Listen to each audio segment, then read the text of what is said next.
You're watching KATU News on Digital. Good morning, everybody. Welcome into today's Digicast. I'm Noelle Ford, and we are going to talk about the possibility of Portland General Electric raising rates. That is why I have K2's Wright Gazaway here. Right, thank you so much for being here. Yeah, you bet. And I know you did that story that aired yesterday about the possibility of PGE raising rates. Customers don't want to hear this right now. We just had a rate increase last year. We've actually had 2 years in a row, so this would be the third straight year. They raised rates in 2023, and they raised rates in 2024, so we had a rate that went into effect 6 months ago, and they're asking for another rate increase that would go into effect in January of 2025, so that would be 3 years in a row. 3 years in a row. So the first, I know that the one that was most recent, that increase was pretty high. That was an 18% increase in January 2024. And that's for residential ratepayers, 18%. So that hit our bills in January. Yeah, so we're still seeing that. And then, so the next rate increase, what are they asking for that one? They're asking for, it will be roughly 7.2% residential rate increase. And the caveat for all these rate increases is that the specific rate increase for each customer could vary based off some different factors. Because one thing we've found over the last 6 months of this is that people have called us and said, wait, my bill is up way more than 18%. And that's kind of where that couched language comes in, that it could go up for some customers more. This is kind of just a rough average, 7.2%. But you add those all up together and rates are up 30% since the end of 2022 without this 7.2% increase. And that's under consideration right now. So 30%, and that is even, so it would be almost 40% then if this goes through, 37%. Yeah, it would be close. And I think that we had a guy reach out to us, and he just recently retired, and he'd been analyzing his power bills because he wanted to see what he needed to budget for in retirement. And we went over, and he had this huge Excel document where he was breaking down every single fee. Oh, wow. And so he showed us that, which was really insightful. And I said, I'm going to go home and do this with my power bill. So I did that. And I think that what we found is that you have to break your bill down on a per kilowatt cost basis. So basically, you just divide your total bill by the number of kilowatts you used, and that gives you the best comparison. And what we found is that the average for 2022, for me, was I was paying just over 16 cents per kilowatt. That was at the end of 2022. And so far this year, I've been paying 21.5 cents per kilowatt. So that's a 31% increase. That takes into account, you might use power differently in each month, so that just looking at the dollar figure is not always going to help because your usage is up and down. So really looking at that per kilowatt cost is what gives you the best reading on how much your power bill is up. I guess you notice it so much more in the winter then, because you're using so much power already, so your bill's going to be higher, and then add in higher rates, so it's just kind of like a double whammy in the winter then. And we talked to the Oregon Citizens Utility Board. That was created by voters in the mid-'80s, in part to look out for residential ratepayers and hold utility companies accountable. And his name was Bob Jinks, and what he said was he wants the state to stop allowing companies to raise rates in January because, like you said, it's the winter, it's the coldest month, it's when you use the most power, and that's when people's bills are the most expensive. And he said an 18% increase on a $300 bill is a lot more than an 18% increase on a $100 bill at a different time of the year. So he actually wants the state to stop allowing these January rate increases. No, that makes perfect sense too, because then in the summer as well, you could maybe get a better idea too of like what your winter prices are going to look like, kind of get an idea of how much each kilowatt is going up, like you mentioned. Yeah, and we don't actually know how much is going up. The utilities must get approval from the Oregon Public Utility Commission. That's an independent regulator. They must make a decision by the end of December, by December 31st, and the rate increase goes into effect January 1st. And last year, they sent out a press release, an information release to people. It was in December, the middle of December, before they were able to give the firm average of how much your bill would go up. So that's pretty late as well. Yeah, I mean, it's not really too much time to prepare for any possible increase. Like you said, in January, it's going to be more. Especially if you're a fixed income. 100%. And then I know that a lot of people, more people than usual, are having trouble paying their bills right now with PGE. Yeah, so the state tracks how many customers the utilities cut off for non-payment. They have to report that quarterly, and the most recent report shows that PGE cut off about 4,700 customers' power in April for non-payment. Bob Jinks with the Oregon Citizens Utility Board says that that's the highest number of cutoffs in a month since the state started recording that. He attributes that directly to January's rate increase and the storms because you have 60 days to pay, and then they shut off. And if you go back from April, that's obviously January. That's about 0.57% of customers, 4,700 for PGE. We did look at Pacific Power. They cut off fewer, but they have fewer customers. It was about 0.51%. So PGE cut off a higher rate and obviously a higher raw number as well, 4,700 customers. And then Pacific Power, did they have a recent rate increase the same year as PGE, or have they not been seeing the same amount of rate increases? Pacific Power is actually requesting a rate increase right now, so they have a hearing going on simultaneously to PGE. They're requesting a roughly 22% increase for residential ratepayers.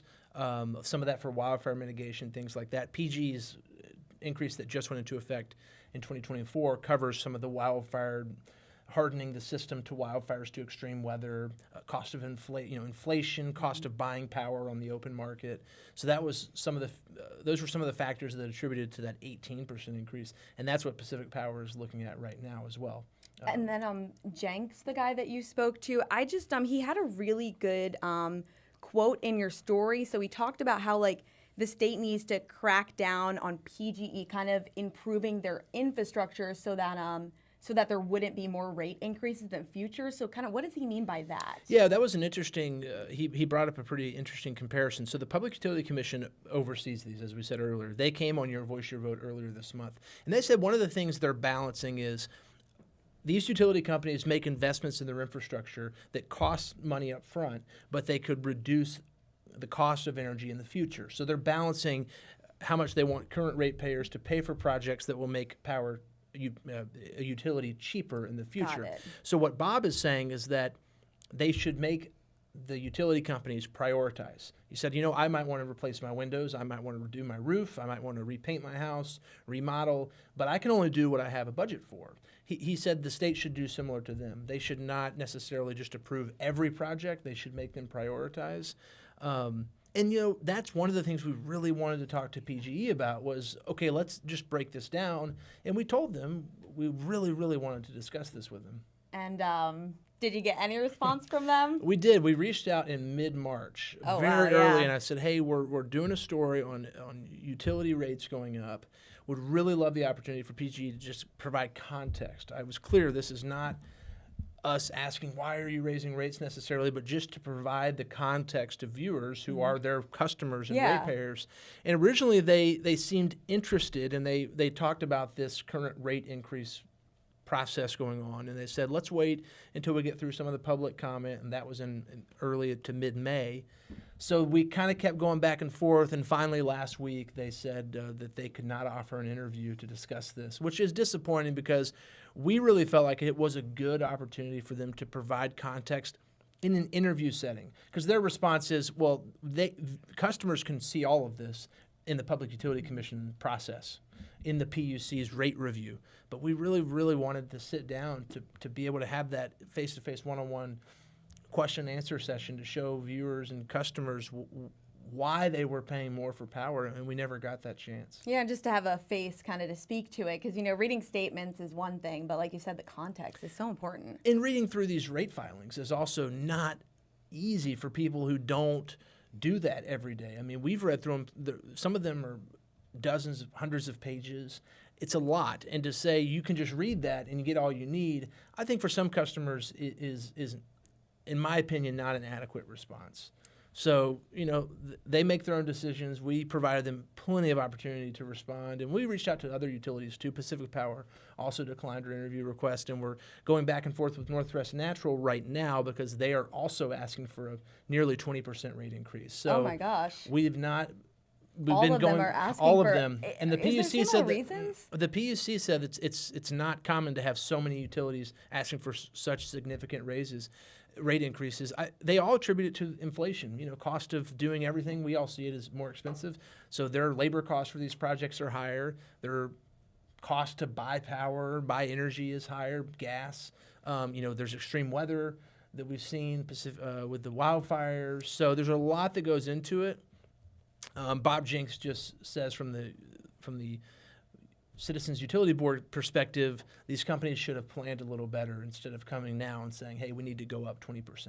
Yeah, like hitting us with all these rate increases once. that were on at once in 3 years. My last question, right? So if some of our viewers out there, they don't want to see this rate increase, they want to talk to the Public Utility Commission, how would they be able to get their voice heard? And I know you mentioned December is when we're going to find out. So all of these rate increases, you can provide public comment. The public comment in-person window has closed for the PUC, but you can still provide written comment on the PG and the Pacific Power and the Northwest Natural. The dates are all different. We've got some of that information on the PUC website, on our website. You can technically provide written comment up until the moment they make a decision, but they are recommending that people get their written comment in sooner rather than later so they can take that into account as they're making their decision. The commission is making their rate increase decision. So they were really hoping people would get that written comment in by this week or next so that they can look at that when they're looking at the rate increase. And actually, I had one more question, not my last one. I do that all the time, by the way. I know. With interviewees, one more question, and then I have 2 or 3, so it's kind of a running joke, so keep them going. Because everyone mentions something that's good, and I'm like, I need to bounce off that. But my question, so how does the Public Utility Commission decide whether or not these power companies can get a rate increase? That's what Steve talked to the Public Utility Commission about in the interview for Your Voice, Your Vote. And part of it is what I said earlier. They're trying to balance this, okay, how much are these costs and these projects going to help reliability and affordability in the future?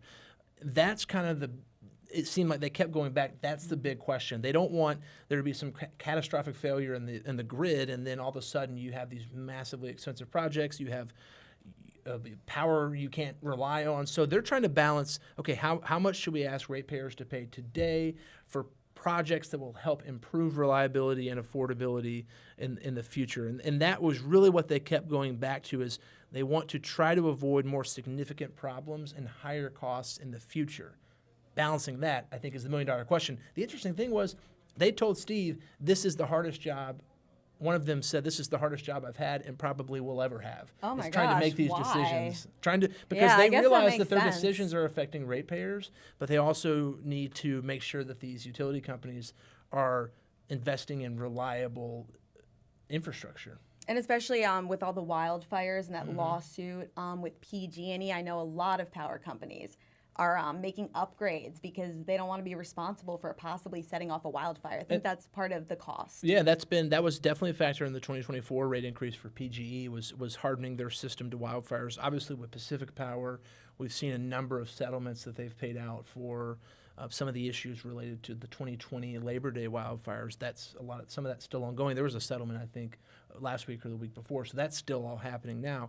You're absolutely right. The PG&E situation in California, a lot of companies looked at that and said, we don't want to be on the hook if our power lines or whatever cause a wildfire. Yeah, I think that just kind of changed things for power Exactly. companies there, realizing their role in those wildfires. But I guess we'll have to wait till December to see if this next increase goes forward. It could happen sooner, but yeah, that's the deadline, December 31st, and we'll, of course, stay on top of when they make their decision. All right, thank you for that, Wright, you and bet. thank you so much for speaking with us. Wright's full story is online. It's great, and it has all those links to the Public Utility Commission if you do want to have your voice heard. So thank you so much, you bet. Wright. We will see you next time on the Sounds Digicast. good. See you next time. My next story that I wanted to talk about today, I'm going to put this on the screen for you all to see because this is fun.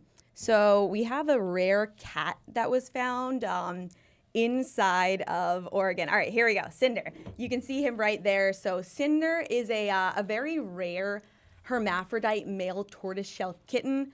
Adorable. But the cats are normally girls. Humane Society of Oregon clinic manager said when she saw it, it was like seeing a unicorn. Could be a once-in-a-career moment. So this cat is over in Bend at the Central Oregon Humane Society. And when Cinder was born, they thought that he was a girl, but they took him to get spayed, and they noticed that something was off, which I just think is such an interesting way to find out that your cat is a girl or a boy, rather. They know that now, because I had something similar happen. It was a Persian cat, and we got it spayed, and then 9 months later, it dropped. Yeah, but no one knew when they went in and spayed it. Also, now they I have didn't. the technology. I didn't to see introduce it. Sarah Bagby. Oh, Yeah, she's coming on right now actually to talk about something else. Yeah, that we are going to yeah. talk about something else. We're going to talk about that strawberry moon that's coming up. It's Yeah, a next lot of our week. viewers were super interested in this. This is what actually one of our top trending stories really? on our website Okay. right now. Well, good. This is super exciting. It's going to be on June 21st. You can step outside, Next see a week. super cool moon. Sarah has some more information. She's a meteorologist, so she can explain this much better than me. Yeah, you know, a lot of people, and I want to bring up, maybe we'll put up this one here. This is this actually is a picture from a past one. This for me, I don't know what year this was taken, but this is an image from space.com website, and it's over the Taurus Mountains in Turkey, and it's beautiful. But basically, this year is even more special than probably when this was taken, because it happens every 20 years that we have the full moon coincide with the summer solstice. So summer solstice just means when the sun is at its highest, the moon is at its lowest, and vice versa. If the moon is at its highest and the sun is at its lowest. So when that happens, we already know it's a longer day and all that. That's a normal summer solstice. But what's happening here is that because the moon is going to be opposite of the sun, it's going to be showing up maybe red, maybe, but not necessarily, as it comes up over the horizon. And basically, I have another picture to show you too that kind of explains it better. But I wanted to explain, when people say strawberry moon, it's not because of the pink color. See, when I hear strawberry moon, I think we're going to step outside and see a red or pink moon, Yeah, and no. I thought it was named after strawberries because it looks like Yeah, strawberries. and really the truth is the moon can be that pinkish shade anytime when it's close to the horizon. It's basically just when it's near the horizon, that atmosphere is so thick that the reflectivity is reddish. But it doesn't necessarily mean that the strawberry moon, which is the moon every June, that is the summer moon every year, whether there's a solstice or not, it doesn't mean it'll be red. But this year, because of the time with the solstice, it is going to come up slower over the horizon. In fact, let me show you. And it only happens once every 20 years, so Yeah. this is a very rare event. Yeah, I'm trying Here to we find. go. Oh, it's on page 2 there. Yeah, over here, So there we this go. kind of shows you, just so you know where this is too. This is in Duluth, Minnesota. Yep, at Park Point Beach. And the photo is taken by Grant Johnson. I want to give him credit for that. But you see how it's really red right at the horizon. As it rises, it's becoming more golden, if you will. And This is that's so what cool. we will expect. It really depends on where you are in the world. But it's going to be more of that orange or gold. Now, it's not going to be super bright. In fact, the difference is it is kind of a subtle light. It's not going to be the brightest. But Tuesday, 2 days before the 21st, when it's not quite a full moon, when we're 2 days away, then is going to be a very, very bright moon. So in a week from today, bright moon, not full. 2 days later, this crazy big orange moon and maybe a little bit pink. Man, the sky has just been amazing to us this year. We had the northern lights, we had the eclipse. No I mean, it's just, kidding. it's been a really great year for Yeah. anybody interested in space. Yeah, that's true. Space and weather. I will mention one thing. The reason why it is called the strawberry moon, because that's kind of important. So I did look this up. I had to look it up. I don't know it from a meteorology standpoint. But turns out that it's a name that comes from Native American tribes. So most of them northeastern tribes would call them the strawberry moon. That would be like Dakota, Lakota, the Ojibwe. They're the ones who named it that. And it's the June-bearing berries season, but other Native American tribes will call it something else. I have here, one name is the blooming moon, another one is called the birth moon because of everything hatching out in June. So just to let everyone know why it's called that. Yeah, no, And it's super still cool. exciting to see next week. Yeah, so June 21st, that is when you can see the super cool strawberry moon. Of course, we'll be reminding you about it up until then, because like I said, a lot of you guys are interested.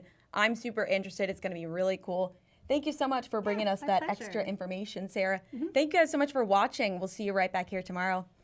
This has been a KATU News Digicast. KATU News is on your side.